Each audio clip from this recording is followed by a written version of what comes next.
opprimé, mais le goût de la liberté finira par se prononcer. C'est la prise de conscience. Vous nous avez tellement fait du mal, mais nous nous faisons sentir ce que nous nous sentons lorsque vous nous faites du mal.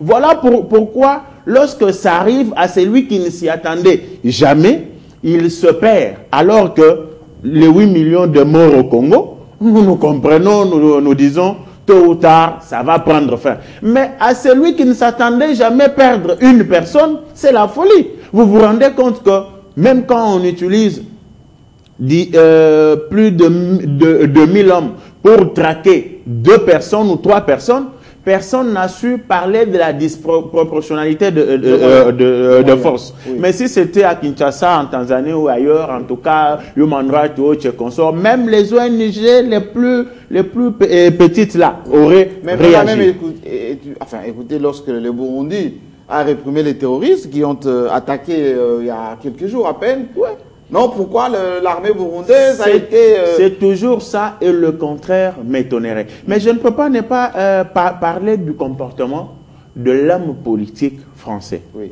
C'est là que je condamne l'homme politique africain et congolais en particulier. Oui, lorsque cela arrive, j'ai vu Sarkozy, qui autrefois avait refusé mordicus de prendre place à bord du même avion que Hollande pour aller aux obsèques de Mandela. Oui, cette fois-là, se déplacer, le tenir dans la main pour mettre fin à ce qui est arrivé parce que la case... Marine Le Pen est exclue de la marche de demain. Marine Le Pen, je l'ai vu aussi. Oui. Mais ça aurait été ici, au lieu qu'on s'attaque tous à un ennemi commun, parce qu'on a tué, à Béni, parce qu'on a fait ceci, on entendrait devoir se lever pour réclamer la démission de je ne sais pas moi qui. Alors que ça, c'est un comportement irresponsable. Mais je ne peux pas aussi ne pas aborder la question soulevée par mon ami Safou. J'ai l'impression qu'il a été mal compris quand il parle de l'intolérance. Vous savez, Jean-Marie Kassamba, je le dis comme ça, sans crainte d'être contredit. Nous n'encourageons pas l'intolérance. L'islam agit mal en donnant la mort. Nous devons être... Les extrémistes, ce n'est pas l'islam. Les extrémistes venus de l'islam. Comme c'est l'islam qui vous fait peur, j'ai dit... Il y a des gens corrects là-bas. Nous, au moins, nous parlons de l'œcuménisme. Cet œcuménisme fait qu'il y ait cohabitation. L'islam doit emboîter le pas à ça. Mais là où Daniel Safou... Mais il y a beaucoup de musulmans qui sont œcuméniques. Là où Daniel Safou est mal compris, c'est que il veut tout simplement dire que l'attitude affichée par les journalistes de Charlie Hebdo aurait été affichée par des journalistes en Afrique. Et que ces journalistes auraient été victimes de ce comportement-là. On dirait que ce sont des journalistes mal formés qui ne connaissent pas la déontologie des journalistes. On justifierait toujours. Donc, je vous exhorte, mes chers amis, à faire cette analyse de manière drastique, dans un sens, tout comme dans un autre. Ça aurait été une rédaction africaine. On aurait trouvé des mots pour dire ce sont des journalistes qui ne maîtrisent pas la déontologie. Vous savez, quand vous parlez de Mahomet, les mêmes qui critiquent aujourd'hui ne critiquent pas cette déontologie, cette façon de faire, parce qu'il s'agit des Français. Merci beaucoup. Ne tombez pas dans les caricatures non plus. Voyons maintenant le deuxième sujet. Cette semaine à Kinshasa, le gouvernement a invité de spécialistes, notamment des grands professeurs d'Harvard, pour organiser cette conférence au niveau de la croissance inclusive. Jérôme Sekana, je ne sais pas si vous avez participé. Oui, effectivement, je ne pouvais pas. Alors, l'utilité de cette croissance inclusive et la compréhension par le petit peuple, c'est quoi? Parce que c'est un peu savant. Nous, on aimerait avoir l'impio dans notre assiette. Oui, quand on parle de la croissance économique d'un pays, c'est qu'il y a augmentation du produit intérieur brut, il y a augmentation des richesses, et que ça doit nécessairement avoir un impact sur les vécus quotidiens. Ça doit réagir au niveau Donc il faut un ruissellement de la croissance, c'est-à-dire ce que vous produisez, c'est-à-dire vous augmentez par exemple de 7, de 9%, comme c'est le cas pour la République démocratique du Congo, les richesses nationales. Maintenant, il faut qu'il y ait une bonne redistribution. Et on a l'inclusivité de la croissance veut dire tout simplement que cette croissance-là puisse réduire les niveaux de la pauvreté, cette croissance-là puisse être redistribuée à tout le monde, puisse tirer les dividendes, qu'il y ait la création de l'emploi. Alors, le gouvernement a constaté que, bien sûr, la croissance est au rendez-vous. Nous avons terminé l'année avec 9% de taux de croissance économique, ce qui est recherché ailleurs, hein, parce qu'en Allemagne c'est 3%. Et même si, il faut les reconnaître, c'est tiré en grande partie par le secteur minier, un secteur qui n'est pas vraiment un secteur par excellence créateur d'emplois, parce que il n'y a pas, comme disait le professeur américain, de la manufacture, de la transformation. Pas seulement ça. Le gouvernement est en train de s'orienter vers l'agriculture. Oui. L'agriculture qui est un secteur porteur de croissance par excellence. Parce que la première indépendance, c'est l'indépendance du ventre. Alors, le gouvernement a compris que, bien sûr, il y a la croissance, mais cette croissance-là ne rencontre pas vraiment les attentes de la population et tout le monde ne voit pas la croissance dans son assiette. D'où il faut faire venir les éminences grises, il y a même le prix Nobel. Oui. Est-ce que c'est un coup de pub ou c'est une explication claire au niveau de la population? Ce n'est pas un coup de pub. Oui. Ce n'est pas un coup de pub. C'est ce que les opposants disent. Hein? Non, ce n'est pas un coup de pub, c'est une réalité. Je vais vous donner un exemple. Oui. Lorsque vous avez la stabilité de taux de change, hein, vous achetez aujourd'hui une bouteille d'eau, je prends l'exemple d'une bouteille d'eau, à 500 francs congolais. Si vous regardez dans les rétroviseurs, il y a 2 ans, 3 ans, la même bouteille d'eau a coûté ces prix-là. C'est ça la stabilité. Lorsqu'il y a la stabilité du cadre macroéconomique, lorsqu'il y a du prix à la maîtrise de l'inflation, vous pouvez planifier, vous pouvez programmer le même salaire qui vous permet de faire... Donc, le pouvoir d'achat ne connaît pas vraiment une certaine érosion.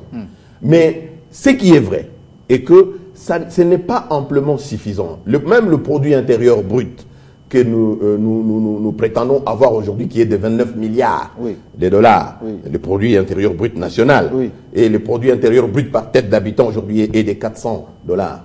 Donc, tout ça, c'est approximatif. Ça ne reflète pas vraiment la réalité du cumul de nos richesses en valeur. Mais ces spécialistes, en partant du Congo, ils vont repartir avec quel enseignement? Quelle analyse? D'abord, ils ont fait, parmi les recommandations, nous devons avoir des institutions fortes et stables. Nous devons avoir un accompagnement politique solide. Nous devons avoir en République démocratique du Congo un capital humain à la hauteur de la tâche. C'est-à-dire placer l'homme qu'il faut à la place qu'il faut et investir dans les secteurs pro-pauvres. Parce que le problème, c'est... Et là, nous retombons dans ce que nous avons toujours dit ici. La première richesse d'un pays, c'est quoi? C'est son budget. Or, quand vous regardez, et c'est un problème qui ne date pas d'aujourd'hui, même partout en Afrique, quand vous regardez, 60% de ces budgets-là, nous les consommons rien que pour le fonctionnement des institutions. Et les salaires? Ça n'a pas de sens. Le salaire le plus élevé en République démocratique du Congo est 75 000 $ américains. Le plus bas, c'est dans les 50 $ équivalents en francs congolais. Parce que quand vous avez des bonnes, la plupart, c'est comme ça, c'est ça le salaire qu'on paye. C'est anormal. Il y a une certaine injustice. Donc il faut réduire le train de vie des institutions et alimenter les lignes budgétaires des secteurs pauvres. Là, vraiment, au niveau des toiles d'araignée, nous nous sentons réconfortés parce qu'on nous a donné raison. Et il faut nécessairement augmenter la marge de manœuvre budgétaire du gouvernement pour donner au gouvernement les moyens de sa politique. Parce que le problème, c'est lequel je vais terminer par là, Jean-Marie Kassamba. Le problème, c'est que vous avez le budget. Une poignée de nos compatriotes s'accapare de 60%. Les 40% restants, après avoir terminé les 60%, par des dérogations, ils attaquent encore dans les 40%. Et quand on distribue aux autres, on ne sent pas, on ne peut pas combattre la pauvreté. Mais est-ce qu'on va réduire facilement, et vous allez terminer, les trains de vie de l'État, notamment les salaires, les émoluments des députés qui ne payent pas les impôts, etc. Non, les députés, on commence à prélever quelque chose dans leurs émoluments suite à notre pétition. Et nous sommes en train de préparer une autre pétition pour maintenant réduire les trains de vie. Le président de la République est favorable à ça. Mais il faut maintenant voir, est-ce qu'on peut réduire comment? Parce que tout ce qui se passe dans le pays, c'est là le nœud du problème. Si vous n'avez pas les moyens de votre politique, même si au jour d'aujourd'hui vous faites descendre les anges du ciel pour venir gérer un pays sans donner les moyens conséquents à la population, et plutôt aux institutions qui fonctionnent, notamment à ceux qui sont démunis, notamment les fonctionnaires, les militaires, ainsi de suite. Parce que si on réduit les trains de vie des institutions de moitié, automatiquement, je peux vous dire qu'on peut doubler les salaires des enseignants, on peut doubler les salaires des policiers, on peut doubler, parce que le premier employeur dans notre pays, c'est l'État congolais. Absolument. Avec plus ou moins 2 millions d'individus qui dépendent automatiquement du trésor public. Et qui sont pris en charge par forcément, une conférence comme celle-ci avec Harvard, hein, rappelons que c'est quand même la première université au monde en termes d'économie, qui dit, voilà, la croissance, on y croit, mais il faut l'équilibre ou le partage équitable de revenus. Est-ce que vous êtes comme Jérôme Sekana pour qu'on puisse réduire les salaires des députés, les salaires des ministres, des ADG, etc., les trains de vie de l'État, et qu'on redistribue au niveau des fonctionnaires? Ce sont des slogans, ce sont des rêves perpétuels. C'est une honte pour notre pays. Excusez-moi, j'ai du respect au Premier ministre. Mais honte de quoi? Je crois qu'il en a fait pour son prestige. C'est une conférence, une conférence budgétivore. Une analyse pour permettre de comprendre, d'avoir des recommandations. Qu'est-ce qu'il y a de prestigieux dans ça? Le chef de l'État s'est plaint dernièrement ici. Il se disait, vous les opposants, quand il y a un problème, vous allez dans les officines étrangères. Un problème qu'on peut résoudre ici. Nous avons nos chercheurs ici au pays. Lui, lorsque... Oui, mais il n'y avait pas que des étrangers, il y avait aussi des campus. Oui. C'est moi terminé, M. Jean-Marie. C'est équitable. C'est une conférence budgétivore. Combien ils ont encaissé, combien ils ont décaissé. Budgétivore, un pays où nous voudrions bien résoudre des vrais problèmes de salaire, comme disait Moukoko Samba. Moukoko Samba a démontré qu'à chaque 6 mois, on pourrait améliorer les salaires, n'est-ce pas, des Congolais. Ça coûtait d'ailleurs, ça coûtait sa vie. Mais ça n'a rien à voir. Je reviens pour la gestion des carrières au niveau de sa pour dire, mais les vrais problèmes que nous avons dans ces pays, on doit accompagner les contenus locaux. Lorsque le contenu local n'est pas accompagné, n'est pas soutenu, on ne va pas s'en sortir. Ces professeurs-là, ils ont encaissé combien? Ils ont eu combien? Il faut payer leurs charges d'horaire, tout ce qu'ils ont. Ils ont eu combien par rapport à nos professeurs? On doit accompagner. Mais vous allez vivre à huis clos? J'en arrive, M. Jean-Marie. Oui. Matata, c'est le produit local. Il a fini à l'université de Kinshasa. Il ne peut pas recourir à ses anciens professeurs qui bénéficient, ne fût-ce que des collations. Mais il y en avait aussi. Hein? Non, les problèmes des Congolais ne peuvent être...